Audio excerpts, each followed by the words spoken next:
अनेकांत education सोसायटीचे तुळजाराम चतुर्चंद महाविद्यालय बारामती इयत्ता 12वी कला विषय राज्यशास्त्र हे प्राध्यापक पठाण FA।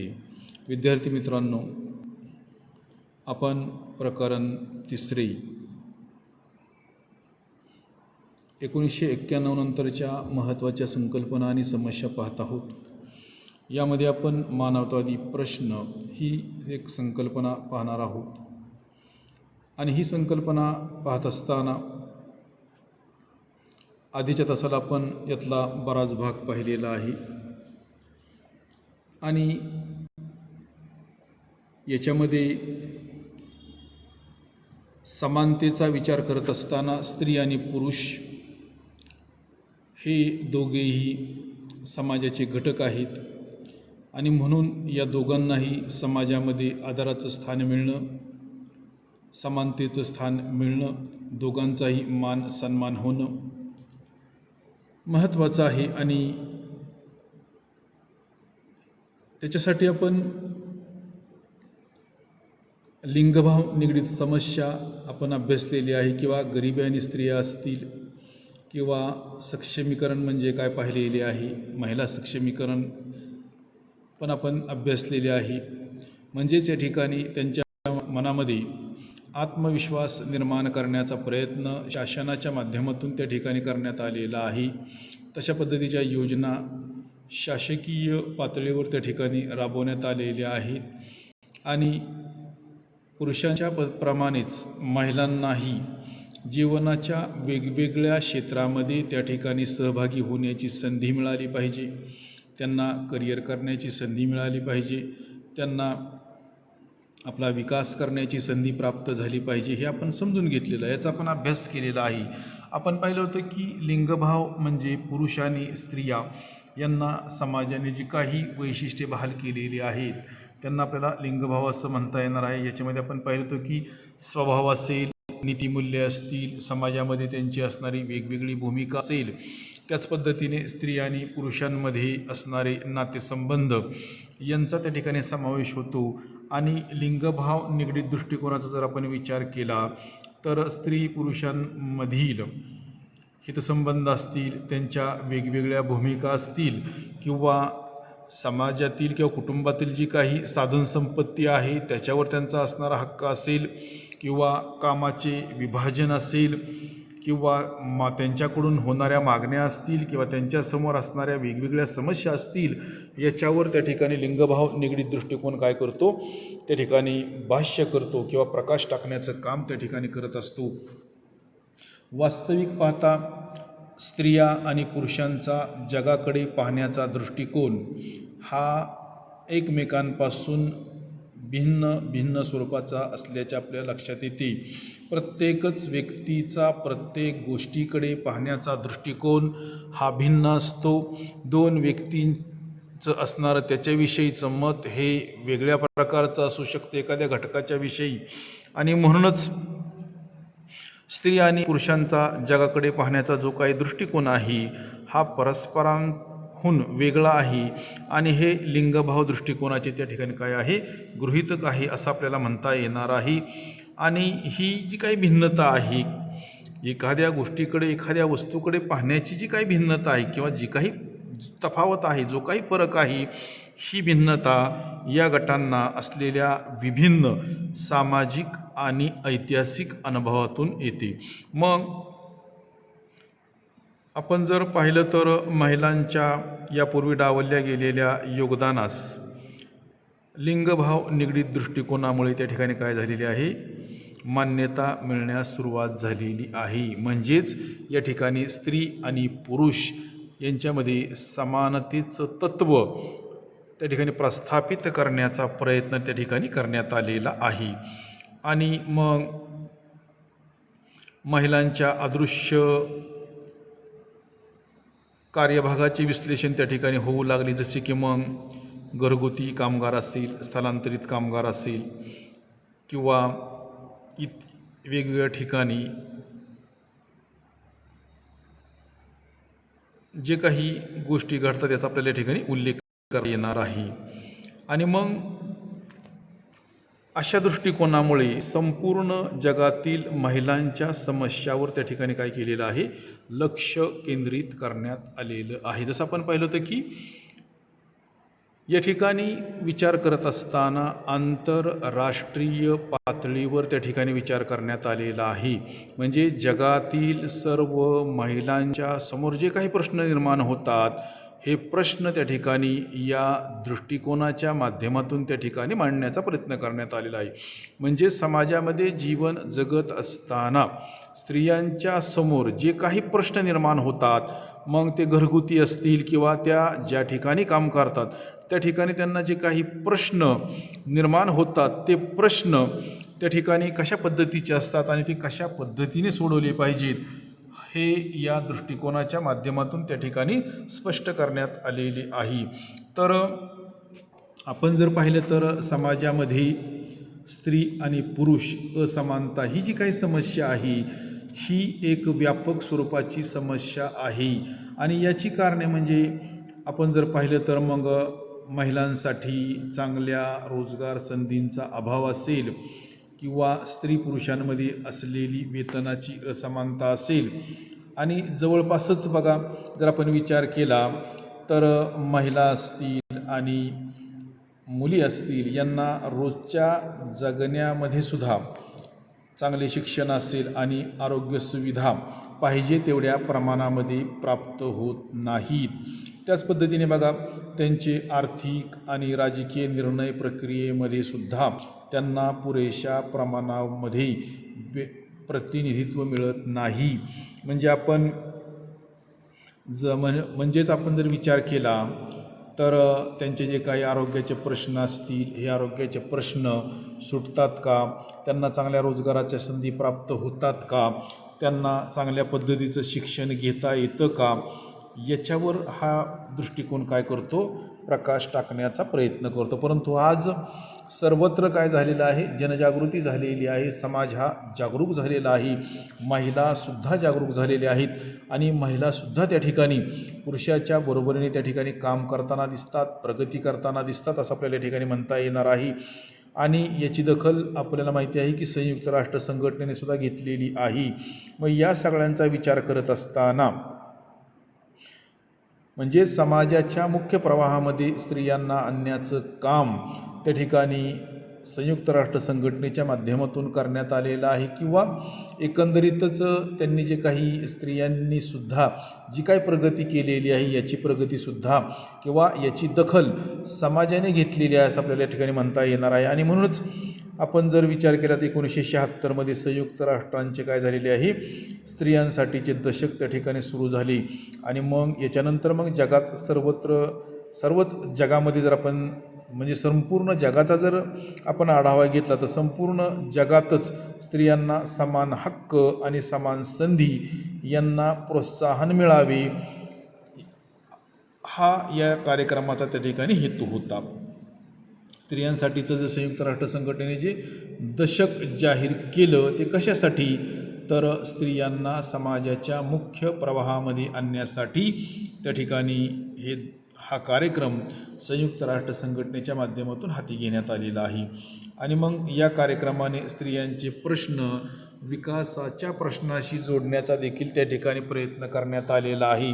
मग त्यांना शिक्षण असेल, आरोग्य असेल, कामांच्या जागा असतील, जमिनीची मालकी असेल आणि मानवी हक्क यांबाबत स्त्रियांना जाणवणारी असमानता यावर लक्ष केंद्रित केले गेलेले आहे. थोडक्यामध्ये लिंगभाव निगडीत दृष्टिकोनाचा जर आपण विचार केला तर लिंगभाव निगडीत दृष्टिकोन म्हणजे स्त्री आणि पुरुष यांच्यामध्ये किंवा त्यांना जे काही हक्क दिले जातात त्याच्यामध्ये कशी असमानता आहे, त्याच्यामध्ये तफावत कशी आहे, किंवा स्त्रियांच्या मानाने पुरुषांना जे काही हक्क दिले जातात, अधिकार दिले जातात, ते किती व्यापक प्रमाणामध्ये आहे हे या ठिकाणी सांगितलेलं आहे. आणि स्त्रियांना त्या ठिकाणी चांगल्या संधी देऊन, चांगलं शिक्षण देऊन त्या ठिकाणी समाजाच्या मुख्य प्रवाहामध्ये आणण्याचं काम हा दृष्टिकोन त्या ठिकाणी करताना दिसतो. म्हणजे दोन्ही बाजू त्या ठिकाणी मांडण्याचं काम केलेलं आहे. एक म्हणजे त्यांना समाज चांगल्या चांगल्या संधी कशा नाकारतो आणि त्याच्यानंतर त्यांना कशा पद्धतीने संधी दिल्या गेल्या पाहिजेत याचा विचार त्या ठिकाणी जागतिक पातळीवर करण्यात आलेला आहे. याच्यासाठी संयुक्त राष्ट्र संघटनेने सुद्धा त्या ठिकाणी पुढाकार घेतलेला आहे. त्यानंतर बघा, भारतातील महिलांची असणारी स्थिती कशा पद्धतीची आहे. आपण आत्तापर्यंत जर विचार केला, जसं आपण पाहिलं की हक्क हे जागतिक स्वरूपाचे आहेत, हक्क हे इंटरनॅशनल स्वरूपाचे आहेत आणि जगातील प्रत्येकाला हक्कांची नितांत आवश्यकता असते, अधिकारांची नितांत आवश्यकता असते. तशाच पद्धतीने मग या ठिकाणी महिलांना सुद्धा, मग ती महिला कोणत्याही देशाची असो, त्या महिलेला त्या ठिकाणी किंवा ती व्यक्ती म्हणून किंवा तिला व्यक्ती म्हणून समाजाचा एक घटक म्हणून काही हक्क मिळणं त्या ठिकाणी महत्त्वाचं आहे. त्याच्यानंतर बघा, आपण भारतातील महिलांची स्थिती पाहणार आहोत. आपल्या देशामध्ये महिलांची कशा पद्धतीची स्थिती आहे, म्हणजेच भारतातील महिलांची स्थिती.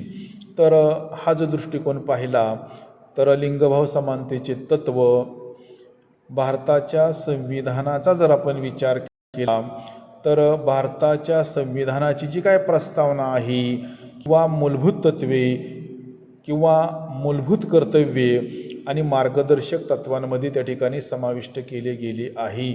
म्हणजेच स्त्री आणि पुरुष समानतेचे तत्त्व भारतीय राज्यघटनेचा जो काही सरनामा आहे, भारतीय राज्यघटनेची जी काही प्रस्तावना आहे, या प्रस्तावनेमध्येच मूलभूत हक्कांच्या, मूलभूत कर्तव्यांच्या आणि मार्गदर्शक तत्वांच्या माध्यमातून ती समाविष्ट करण्यात आलेली आहेत. भारताचं असणारं संविधान आदर्श संविधान आहे. भारताचं असणारं संविधान हे जगातील सर्वात मोठं आणि लिखित अशा पद्धतीचं संविधान आहे.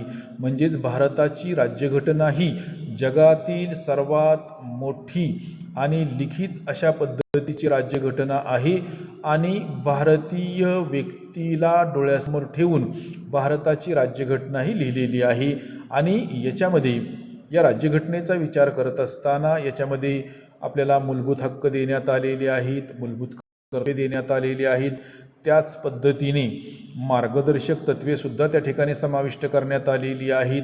आपण जर मूलभूत हक्कांचा विचार जर केला तर जीवन जगण्यासाठी हक्क आवश्यक असतात. हक्कांशिवाय आपल्याला प्रगती करता येत नाही.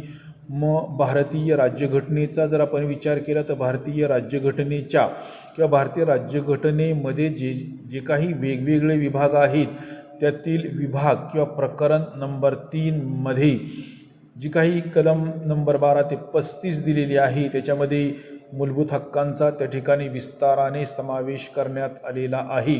आणि मूलभूत हक्क जे काही आपल्याला दिलेले आहेत, तर हे मूलभूत हक्क 6 प्रकारचे आहेत आणि त्याच्यामधून आपल्याला त्या ठिकाणी आपलं असणारं व्यक्तिमत्व त्या ठिकाणी काय करता येतं, विकसित करता येतं. जसं की समानतेचा हक्क असेल, स्वातंत्र्याचा हक्क असेल, धार्मिक स्वातंत्र्याचा हक्क असेल, शोषणाविरुद्धचा हक्क असेल, शैक्षणिक आणि सांस्कृतिक हक्क असेल किंवा घटनात्मक उपाययोजना करण्याचा हक्क किंवा अधिकार असेल. असे आपल्याला वेगवेगळे 6 आपल्याला असे वेगवेगळे 6 मूलभूत हक्क आपल्याला देण्यात आलेले आहेत. आणि विशेष म्हणजे या मूलभूत हक्कांना न्यायालयीन संरक्षण प्राप्त झालेले आहे. म्हणजेच हा हक्क, हा अधिकार आपल्यापासून कुणीही हिरावून घेणार नाही.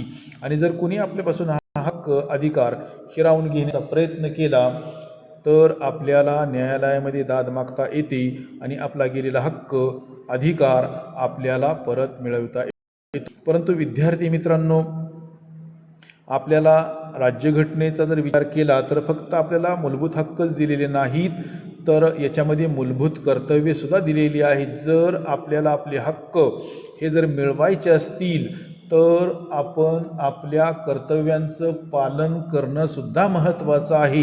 हे या ठिकाणी महत्त्वाचं आहे. आणि जर आपण चांगल्या पद्धतीने आपल्या मूलभूत कर्तव्यांचं जर पालन केलं तर समाजामध्ये आपल्याला शांतता आणि सुव्यवस्थाही प्रस्थापित करता येणार आहे. तशाच पद्धतीने मार्गदर्शक तत्वांचा सुद्धा त्या ठिकाणी समावेश भारतीय संविधानामध्ये करण्यात आलेला आहे. आणि आपण भारतीय संविधानाचा जर विचार केला तर भारताचे असणारे संविधान महिलांना समानतेचे तत्व केवळ मूलभूत हक्क म्हणून देत नाही, तर शासनाला त्यावर आधारित सकारात्मक कृती करण्याची परवानगी देखील देते. म्हणजेच फक्त मूलभूत हक्क संविधानाच्या माध्यमातून आपल्याला बहाल करण्यात आलेले नाहीत, तर त्याला शासनाच्या कृतीची सुद्धा आवश्यकता आहे. आणि हे हक्क अधिकार समाजातील सर्व घटकांपर्यंत पोहोचवण्याचं काम शासन संस्थेच्या माध्यमातून त्या ठिकाणी केलं जातं. आणि सर्वांच्या हक्कांचं संरक्षणसुद्धा शासनाच्या माध्यमातूनच त्या ठिकाणी केलं जातं असं आपल्याला म्हणता येणार आहे. म्हणजेच फक्त आम्ही हक्क, अधिकार किंवा स्वातंत्र्य हे राज्यघटनेमध्येच नमूद केलेले नाहीत, तर आमच्या शासनाची असणारी कृती त्याच्यावर त्या ठिकाणी आधारित असणार आहे, हे या ठिकाणी आपल्याला सांगता येणार आहे. म्हणजेच त्याला आम्ही शासनाच्या माध्यमातून त्या ठिकाणी संरक्षण दिलेले आहे असं आपल्याला या ठिकाणी म्हणता येणार आहे. परंतु विद्यार्थी मित्रांनो बघा, असं जरी असलं तरीसुद्धा महिलांचा जर आपण विचार केला तर महिलांना सातत्याने काही भेदभावाला सामोरे हे जावे लागते. म्हणजे कधीकधी अशा पद्धतीची परिस्थिती निर्माण होते की त्या ठिकाणी पुरुष आणि स्त्रिया यांच्यामध्ये त्या ठिकाणी फरक केला जातो, भेदभाव केला जातो असं आपल्याला ठिकाणी म्हणता येणार आहे. आणि मग भारतातील महिलांपुढील काही समस्या आहेत, तर या 5 पद्धतीच्या समस्या आहेत. त्याच्यामध्ये बघा, पहिली समस्या आहे आर्थिक असमानता असेल. त्याच्यानंतर दुसरी समस्या आहे बघा तस्करी आणि शोषण. तिसरी समस्या आहे साक्षरतेचे प्रमाण. चौथी समस्या आहे राजकीय प्रतिनिधित्व. आणि 5वी समस्या आहे दुय्यम दर्जा. तर अशा पद्धतीने भारतातील महिलांपुढील काही समस्या या आपल्याला सांगता येणार आहेत. म्हणजेच आम्हाला संविधानाने हक्क दिलेले आहेत, अधिकार दिलेले आहेत, सर्वांना एकाच व्यासपीठावर आणण्याचं काम केलेलं आहे. परंतु असं जरी असलं तरीसुद्धा भारतातील महिलांसमोर काही समस्या आहेत असं आपल्याला म्हणता येणार आहे. साधारणपणे 5 प्रकारच्या त्या समस्या आहेत. हे आपण विद्यार्थी मित्रांनो आपण राहिलेला भाग जो आहे तर तो नंतरच्या तासाला पाहणार आहोत. आज आपण याच ठिकाणी थांबू.